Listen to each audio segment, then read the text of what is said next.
Bom dia a todos. Damos início a mais uma edição do projeto Estradas do Conhecimento com a live Portos, uma conversa sobre como não ficarmos a ver navios. Com a palavra, o presidente da Comissão de Direito de Infraestrutura da Ordem dos Advogados do Brasil, Seção Minas Gerais, Dr. Alexandre Sion, para abertura e condução dos trabalhos. Bom dia a todos, muito obrigado, Camila. Obrigado pela presença de todos.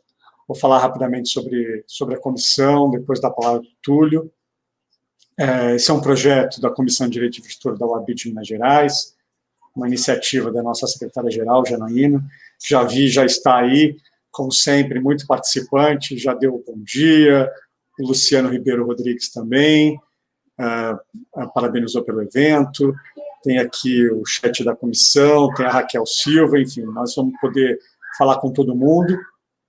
O Túlio é membro da comissão, é advogado, vai falar sobre um assunto que, infelizmente, está no noticiário, esse assunto até foi escolhido por ele antes dos noticiários recentes, é uma infeliz coincidência.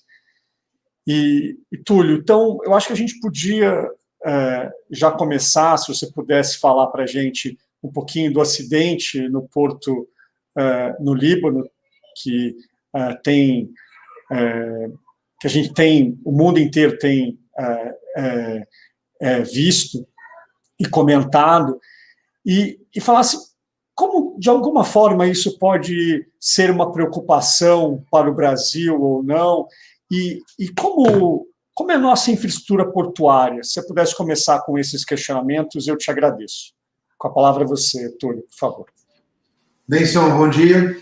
Obrigado a você e à comissão pelo convite da gente estar aqui fazendo esse bate-papo, né, sobre a questão portuária. Infelizmente, como você mesmo disse, o tema foi sugerido antes mesmo de acontecer esse episódio de anteontem em Beirute, e o episódio mostra muito bem no que a má gestão portuária pode resultar, né?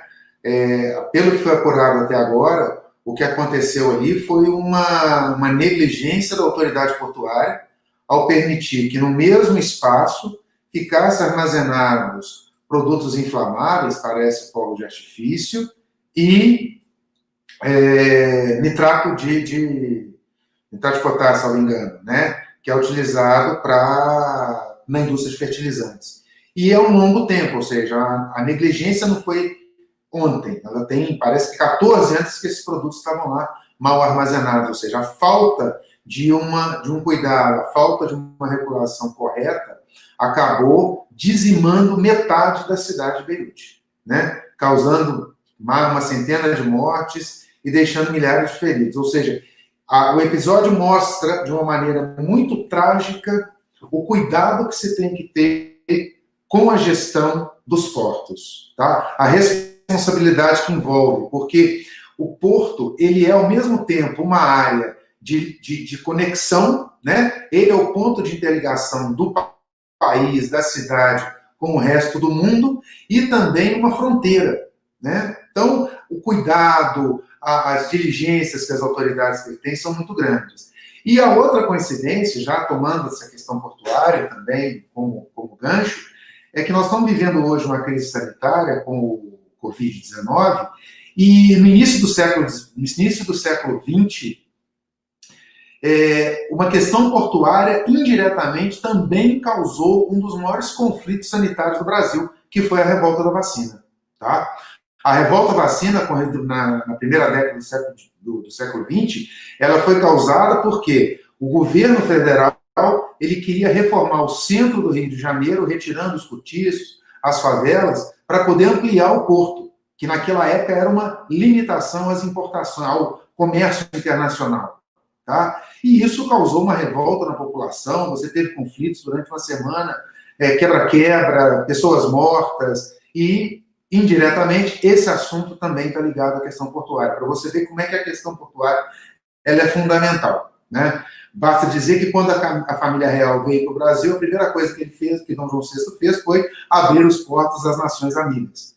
Tá? Então, o assunto portos, ele não tem muita atenção do grande público, mas ele é de extrema importância. Por quê? porque o comércio internacional, o tráfico, tanto marítimo quanto fluvial, tá, é que viabiliza a geração de recursos no país. No Brasil, desde o século XVII, todo o tráfego comercial entre os chamados sertão, né, e a costa, o litoral, era feito através de rio. Em Minas Gerais, o acesso, por exemplo, das cidades, das vilas do norte do estado até a capital, Rio de Janeiro, era através de rio, via de São Francisco, Rio das Velhas. Então, você tem uma função muito importante, né? É um eixo logístico e um eixo de desenvolvimento muito importante. E a questão portuária é onde tudo isso, né, se esteia, ou seja, é ali no porto que faz essa troca de mercadorias, essa troca de experiências e até de culturas mesmo. Né? Muito bom. Eu aqui só dar outros bons dias. A Raquel, o Sérgio Feng, falando do Porto de Fang, do Porto de Santos. Léo Gandara, nosso colega. Vou pedir a todos, quem tiver perguntas, que as façam, nós teremos prazer de encaminhá-las ao Túlio para que possa responder. Então, Túlio, fala um pouquinho como é que está a nossa situação da infraestrutura portuária no Brasil e quais as perspectivas. Olha, durante muito tempo a infraestrutura portuária foi um problema seríssimo, tanto na parte de infraestrutura propriamente dita, quanto na parte regulatória. Tá? O excesso de intervenção estatal gerou não só uma confusão regulatória, ok? Como uma carência de investimentos. Tá? Fora que você concentrou tudo em estatais, cuja administração era muito complicada. A partir de 93, você começa a ter uma mudança de rumos, tá? Até chegar em 2013 com a Lei 12.830, que é o marco, vamos dizer assim, o marco de modernização dos portos brasileiros, tá? Que é um movimento, Sion, também internacional. A questão portuária, esse desenvolvimento, a evolução da questão portuária e as demandas, elas não estão restritas ao Brasil, tá? Elas é um assunto que confronta o mundo inteiro, ok? Então, em 2013, foi editada a Lei 12.830, em que ela estabelece com que objetivo? Primeiro, ampliar a infraestrutura, a disponibilidade de infraestrutura. Tá? Segundo, expandir os investimentos, atrair investidores e expandir os investimentos, que isso é um calcanhar de Aquiles na questão portuária.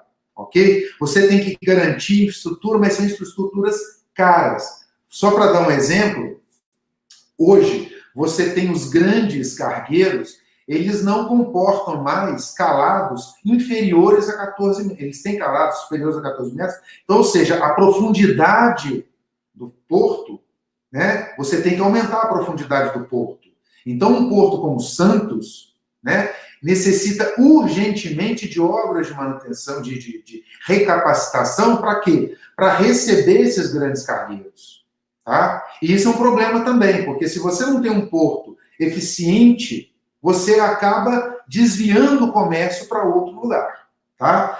Depois você teve o objetivo também de reduzir custo. Aumenta a competição e reduz custo. E no final, você tentou eliminar barreiras de entrada. A concorrência também é um grande problema hoje no setor portuário. Tá? Principalmente você conciliar o interesse dos administradores dos terminais e dos grandes transportadores. Tá? E do próprio governo. Porque no caso brasileiro, pelo menos na minha leitura, existe uma questão peculiar que o Estado vê o porto como um braço de arrecadação. Então, ele quer intervir ali para poder arrecadar. E isso dificulta, isso reduz a competitividade. Tá? O sistema brasileiro tem esse agravante ainda, né? Que o Estado, esse Estado autárquico, que eu costumo, né? O Brasil, infelizmente, tem esse traço na administração, o Estado ele não quer abrir mão.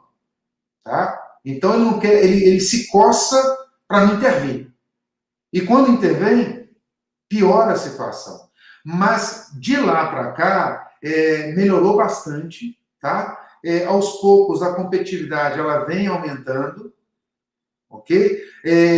Se busca, claro, atrair investidores, e não é só, a gente imagina o porto como exclusivamente aquela área de atracação. Não. O porto é todo o micro-universo em volta daquilo ali, que vai desde a doca de atracação aos armazéns, que é o caso lá de Beirute, tá? E as vias de acesso também. Tudo isso é uma logística, é um organismo. E tudo isso depende de uma, vamos dizer, uma sintonia muito grande. Tá? Então, tem melhorado? Tem. Só que nós demandamos muito mais investimentos. Por isso que na minha visão, a questão portuária, ela é um grande destino de investimento no futuro. Não só portos marítimos, mas também portos fluviais. Se eu posso projetar aqui rapidamente? Só pegar aqui para mostrar para vocês uma coisa.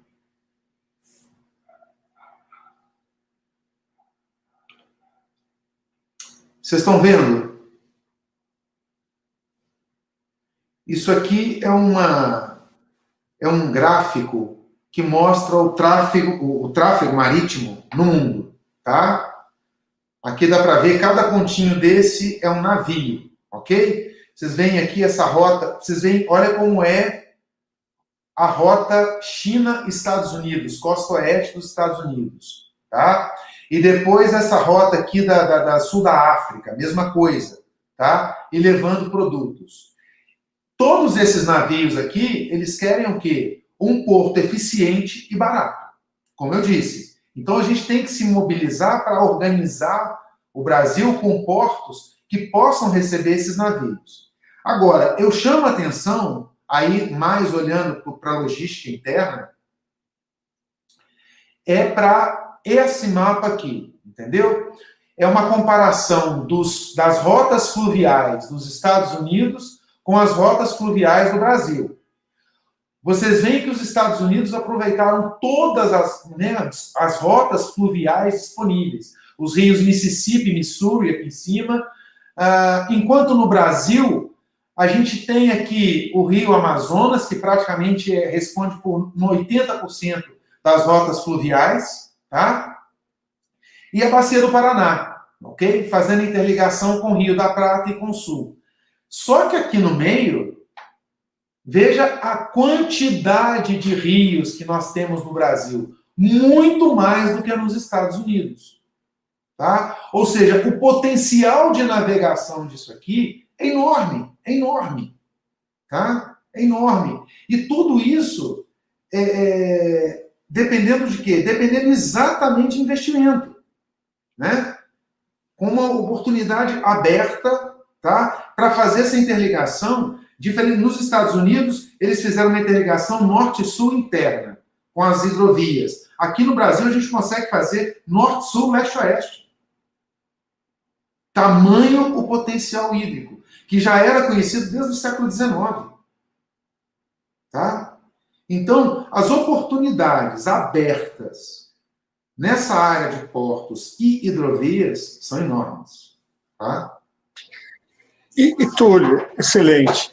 E como é que é o ambiente regulatório? O que você pode falar para a gente do que aconteceu nesses últimos anos? O ambiente regulatório, como eu disse, a competição aumentou. Tá? Veja o caso, por exemplo, o CAD tem sido muito mais demandado nas questões portuárias. Tá? Mas existe ainda, como eu disse anteriormente, existe uma dificuldade do Estado de dar vazão, ok? Liberar mais. Na minha opinião, poderia ser mais liberado. Ter mais livre concorrência, ok? O Estado está lento, na minha opinião. Tá? Ele editou a lei de modernização dos portos, já é um ponto importante, porém, a ANTAQ, ela ainda deixa a desejar, ok? Deixa a desejar. Mas porque a necessidade do Estado de interferir. Uma coisa que, na minha opinião, interfere demais na gestão dos portos é o regime alfandegário. Tá? É de uma burocracia absurda.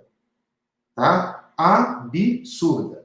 E eleva o custo absurdamente também. É quase um intercâmbio de papel.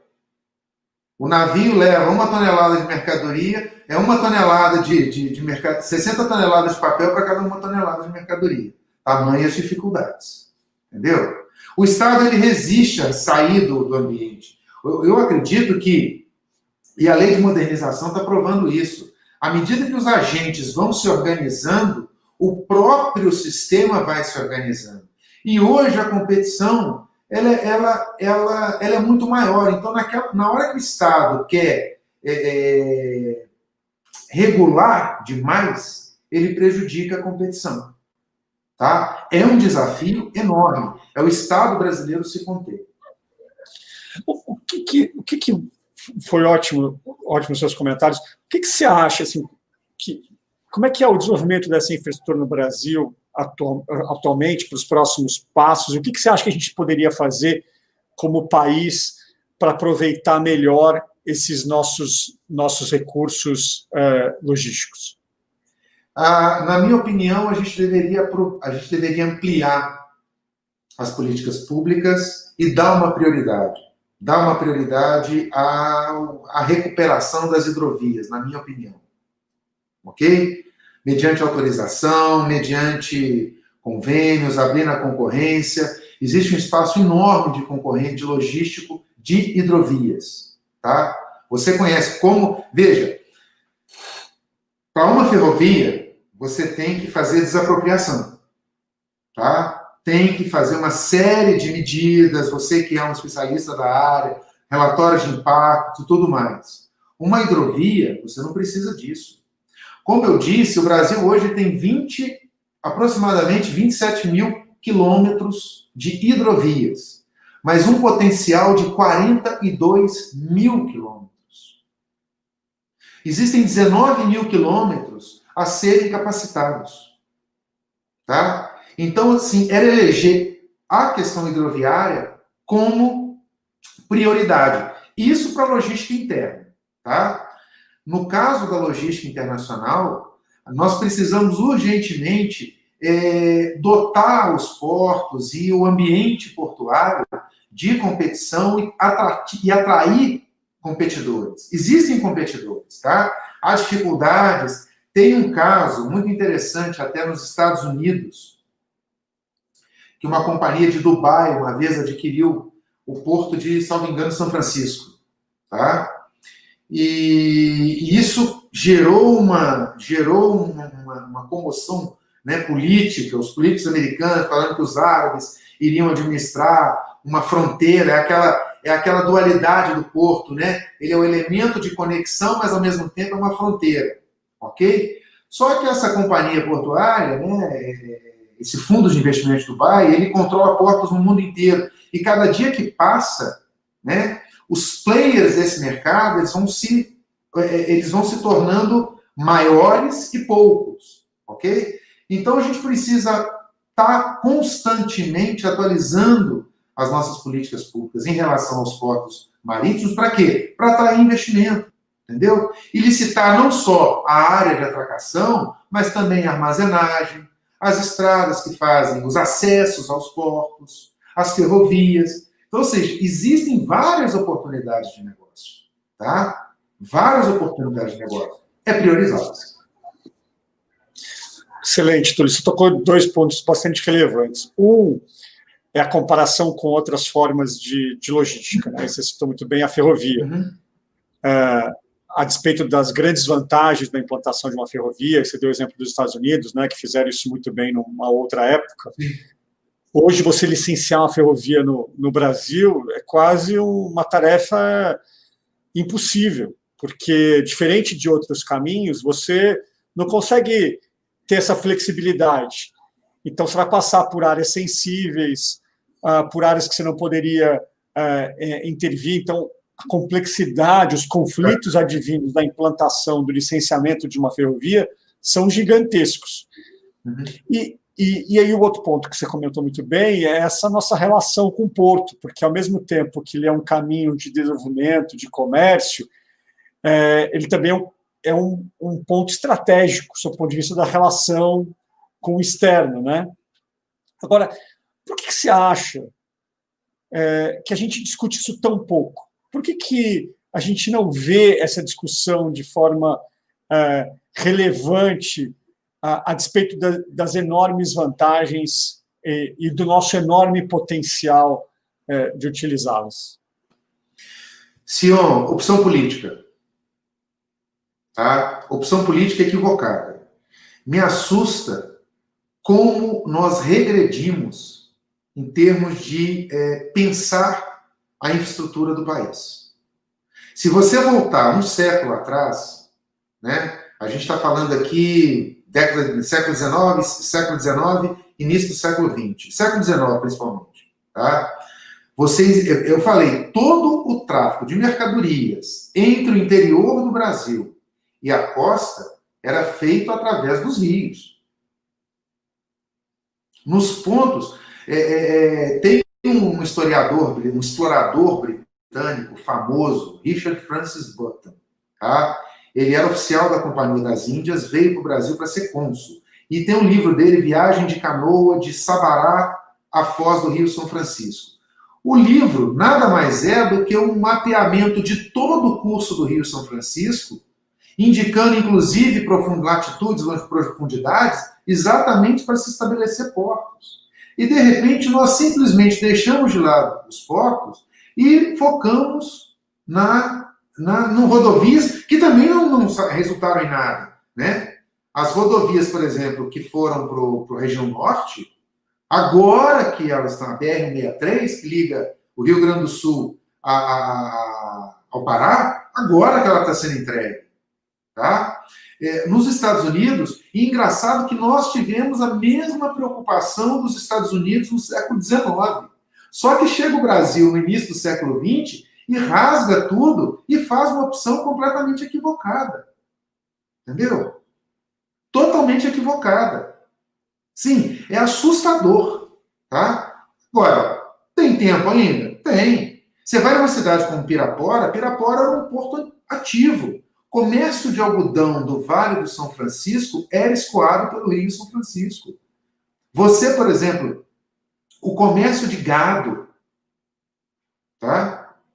Rio São Francisco. E tem também um certo protecionismo, aí é a questão do comércio mundial. Só que um detalhe, hoje nós não precisamos de porto porque o país não está crescendo. A gente está passando por um momento grave. Não precisamos assim, nós não temos uma demanda. Nós estamos passando por uma recessão severa desde 2015. Se o país crescer a 3%, a riqueza entra pelo país pelo porto. Ela sai do país pelo porto. Ela não sai de avião. Você não tem um gênio que constrói uma ponte que vai daqui à Europa, né? Tem aquela piada do gênio que constrói uma ponte. Não tem. É porto. Muito bom. Bom, tem vários comentários e perguntas aqui. Eu vou tentar direcioná-las para você. O Sérgio Fang, que aliás agradeço, fez vários comentários aqui. Ele disse: as divisas de um país não saem por aviões e sim pelos portos, exatamente aquilo que o Túlio acabou de falar. Assim foi colonizado o país do litoral para o centro. O Fábio Lima, de Patinga, bom dia. Ainda o Sérgio Fang, a iniciativa privada é a solução, nosso modelo está mudando, mas precisamos ser mais rápidos. Pierre, nosso colega de comissão, seja muito bem-vindo. Ele tem duas perguntas, e aqui eu vou começar com elas e depois eu passo para as outras, Túlio. A situação dos acessos aos terminais portuários são os maiores problemas dos portos. Como resolver isso? Pois é interessante porque, como eu disse, o porto, tá, ele não só é a relação externa, como também interna, principalmente com a cidade, ok? Só que no Brasil, o porto é uma questão federal. Então, os municípios não ligavam muito para os portos. Então, essa administração, tanto que gerou a revolta da vacina, né? Não foi à toa. Essa interação do porto com a cidade, o núcleo populacional no seu entorno ela é importante e os acessos são fundamentais. Eu defendo a criação de acessos, inclusive específicos, aos portos. Lá fora, por exemplo, na Inglaterra, os comerciantes, eles se uniam lá no século XVII, século XVIII, século XIX, eles se uniam e eles criavam essa infraestrutura, entendeu? Eles se organizavam. Tanto que é comum você ver Port Authority e por aí vai, e funcionavam mais ou menos como é a Companhia Docas, né? Sociedade de Economia Mista, mas bem mais geridas. Então, aquilo ali ele vai regular o armazém, ele vai regular a via de acesso, porque é fundamental, igual você disse, é ferrovia, é rodovia, é caminhão chegando, é ferrovia. O Porto Marítimo, ele faz a integração norte-sul, mas você precisa de ferrovia para fazer a leste-oeste, tá? A leste-oeste, e precisa dos caminhões para estar cobrindo isso aí. O problema aqui no Brasil é que a gente faz de caminhão norte-sul. Isso é irracional. É carregar o país de formiguinha. É irracional. Né? Então, assim... Não, desculpa, pode concluir. É importante esse acesso, tá? Inclusive, deveria ser um ponto de competição dentro da questão portuária, de você licitar mesmo aquele acesso, ok? Colocar e a empresa ter uma receita de acordo com os acessos, ou seja, você pensando, você tem várias oportunidades de negócio. Agora, o Estado brasileiro ele tem que se conter, tá? E entender que os agentes eles têm condição de se organizar.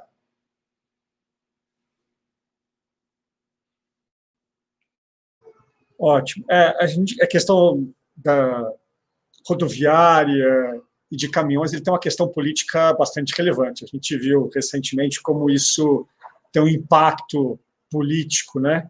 E obviamente, as decisões relacionadas. O segundo questionamento do Pierre é: e o porto de Presidente Kennedy no Espírito Santo vai sair mesmo ou houve recuo? Depois o Sérgio Fang também disse que participou desse licenciamento, acho que de 2009 a 2010, e disse, haja burocracia. Eu não sei se você conhece esse caso especificamente, você gostaria de comentar? Não gostaria de comentar. Oi, pode falar. Então, por favor, então pode comentar.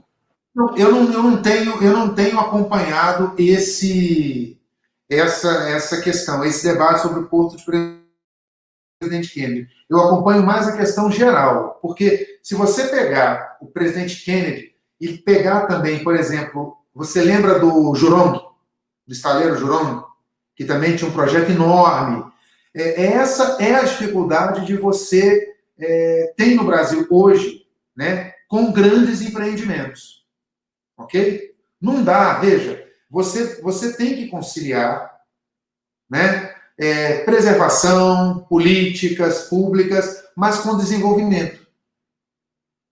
Tá? A gente precisa. Não tem jeito. São escolhas que a sociedade faz. Tá? Querer conciliar, uma hora vão ter que bater o martelo, vão ter que fazer o porto. Né? Mas você ficar atacando, é um porto aqui, eu não quero porto aqui, eu não quero... A questão é que nós precisamos. Entendeu? É que nós precisamos. Então, na minha opinião, se a gente perder tempo com essas discussões infinitas, né, não vamos sair do lugar. Infelizmente, a gente acompanha isso bastante, você falou muito bem, grande parte dos grandes empreendimentos são discutidos no judiciário. Exatamente. Ontem eu estava discutindo um caso com a Secretaria de Meio Ambiente de um estado do Nordeste, que um assunto que deveria ser resolvido no âmbito administrativo, como os agentes morrem de medo, não, eu preciso discutir com o Ministério Público, ouvir a opinião do Ministério Público, como se o Ministério Público fosse consultivo, ele não pode exercer esse papel. Mas eu entendo, porque as pessoas vivem sob a égide do medo, não tem medo de fazer qualquer coisa. Seja de judicializar, seja de sofrer uma ação de improbidade, seja de sofrer uma ação criminal. Então, é uma discussão certamente muito mais profunda. Nós estamos caminhando para o nosso final, tem muitos comentários, se você me permitir, Túlio, eu vou fazer as perguntas na sequência, e aí se você puder tentar relacionar essas respostas, eu te agradeço. Vou fazer os comentários e faço as perguntas. Então, o Sérgio Fang disse: Santos precisa de um projeto de águas profundas, e até um ponto que você comentou, e não gastar 250 milhões para manter o calado de 15 metros. Depois da pergunta do Luciano, que eu vou voltar. O Sérgio Fang disse: a hidrovia é o que faz o americano ser competitivo, e emendou: para ser competitivo tem que se esforçar mais que reduzir o custo do Brasil. Ainda o Sérgio Fang: hoje temos o projeto Porto sem papel em curso. A Renata: parabéns pelo evento, pelo excelente evento. Obrigado, Renata. Bom, tem vários comentários do Sérgio. Vou lhe pedir licença, Sérgio, só para comentar os outros aqui. Mas ele disse: o Porto de Itajaí é administrado pelo município. Presidente Kennedy, mineroduto similar ao Porto de Açu, muito próximo um do outro. Essa cidade vive de royalties, tem a primeira ou a segunda melhor renda per capita do Brasil. Eu até conheço bastante a questão do Porto, eu participei desde o início aí do licenciamento, como também dos projetos do mineroduto, enfim, participei pessoalmente de todos esses processos. A Mariana deu os parabéns. Tem a pergunta do Léo Gandara, então eu vou fazer, acho que tem 2 questionamentos aqui para a gente finalizar. Um do Luciano: obrigado, sempre participa. Qual que é a importância dos portos localizados no interior do nosso país, ou seja, os portos secos, por exemplo, o Porto Seco em Varginha, onde ele reside? Como Minas Gerais está posicionado nesse cenário? Esse é um questionamento. E eu vou fazer o segundo, e aí você responde, por gentileza. Cadê? Do Léo. Túlio, você não acha que Leonardo Gandara, você não acha que os entraves portuários em um país de costas marítimas gigantes são devidos à nossa característica de fechamento para o comércio? Então, depois, se quiser que eu volte a pergunta, eu volto, mas essas são as 2 perguntas que eu gostaria que você, por favor, comentasse. Eu vou começar pela última, porque, bem, eu falei exatamente isso, tá?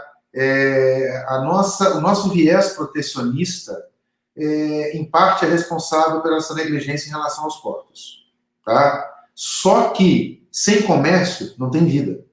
O mundo cresce com o comércio internacional. Se engana que protecionismo faz crescer. Não. Protecionismo é o pior dos mundos. Tá? E hoje em dia, aquele mapa que eu mostrei do tráfego marítimo mostra isso, claramente. Tá? Aquilo ali é um carrossel. É comércio o tempo todo. Ok? Então, sim, o nosso protecionismo é responsável por essa omissão em relação aos portos. Tá? Em relação à pergunta do Luciano sobre a questão dos portos secos, o Porto Seco é uma questão e alfandegária. Tá? É um problema, igual eu falei, o Brasil ele tem um viés taxeiro, né? Adora tributar e quer tributar tudo e todos. Ok? Então, o Porto Seco ele é um nariz da nossa deficiência logística. Ok? Na minha visão. Inclusive, eu acho assim que o nosso sistema tributário ele é uma tragédia para quem opera no setor portuário. Minas Gerais, apesar de Minas Gerais não ter mar, né, falam que os mineiros querem mar, a gente precisa de ter Minas Gerais deveria assegurar um acesso firme portuário. Deveria ter essa preocupação. Tá? A gente tem 3 bacias hidrográficas aqui fundamentais, que é a bacia do Rio Grande, que liga a bacia do Rio Paraná, tá? O Rio São Francisco e o Rio Doce. Para você ter ideia, volto mais uma vez no século XIX. Teófilo Otoni, os irmãos Otoni, eles foram fundadores da companhia, aos moldes daquelas companhias de comércio americanas, da Companhia de Comércio do Vale do Rio Mucuri. A ideia deles era colocar vapor ligando o Rio Mucuri, a região do Vale do Rio Mucuri, Rio Jequitinhonha, ao mar. Então, essa tem que ser uma preocupação. E aí a gente também vai para o processo de privatização em 97, onde, para tornar as companhias privatizadas mais atrativas, você acabou integrando tudo, desde do potencial que é ser privatizado até a logística. Então, assim, é fundamental, fundamental. A gente tem que ter uma saída para o mar, a gente tem que ter um porto. Minas tem que ter um porto, nem que seja de rio. Muito bom, muito bom. Então, o Poggiali aqui deu os parabéns, obrigado ao colega da comissão sempre ativo, Guilherme Poggiali. O Fábio Lima, parabéns a todos envolvidos nesse evento, que entendem sobre a proposta de desenvolvimento humano profissional. Bom, Túlio, quero te agradecer demais, foi um excelente bate-papo. Não, rapidamente. Você falou sobre a intervenção do Ministério Público e do Judiciário. Tá? O Ministério Público não é responsável por política pública. Isso é um grande erro de atuação deles. E mais causa problemas do que ajuda. Tá? E o Judiciário, quando for examinar a política pública, ele tem que tomar cuidado. Porque uma decisão dele pode causar um estrago enorme. Era esse o comentário que eu queria fazer. Obrigado. Não, eu acho que esse é um assunto bastante relevante e eu tenho muito conforto de discutir a respeito. Eu, com orgulho, discuto nos congressos do Ministério Público, da magistratura, como dos congressos da advocacia, né? Até porque a gente acaba fazendo essas coisas separadas, ao invés de discutir em conjunto, né? Que eu acho que é uma proposta relevante. Eu acho que o Ministério Público tem um papel fundamental na sociedade. Mas, como todo grande poder, ele tem que ser usado com parcimônia, né? Eu sempre lembro o tio do Peter Parker, que dizia o quê para ele? Grandes poderes vêm com grandes responsabilidades. Então, a gente tem que tomar esse cuidado, porque tudo que a gente faz tem reflexos, e tem reflexos relevantes para a sociedade, porque, no final das contas, são escolhas que a gente faz, e a gente tem que viver com elas, né? Então, a gente precisa fazer essas escolhas de forma bem feita e não de forma inconsequente. Então, a gente precisa, talvez, repensar esse nosso modelo. Mas acho que é uma discussão para um outro evento. Quero continuar ouvindo comentários, quero agradecer a todos que participaram ativamente, o assunto é muito relevante, foi conduzido, como sempre, com muito brilhantismo pelo Túlio. Agradecer o seu tempo. Esse vídeo vai ficar disponível aqui no canal da Comissões, como também no canal da Comissão de Infraestrutura da OAB de Minas, no YouTube. Pedir para que vocês nos acompanhem, nós temos o LinkedIn, tem o Instagram, o YouTube da comissão, e a gente sempre quer fazer esses eventos para dividir com a sociedade questões relevantes. Túlio, muito obrigado de novo, e um abraço a todos. Tenham um excelente dia. Obrigado, Simão, obrigado mais uma vez pelo convite, a todos da comissão. Bom dia a todos. Tá? Sucesso no evento, nesse projeto. Tchau.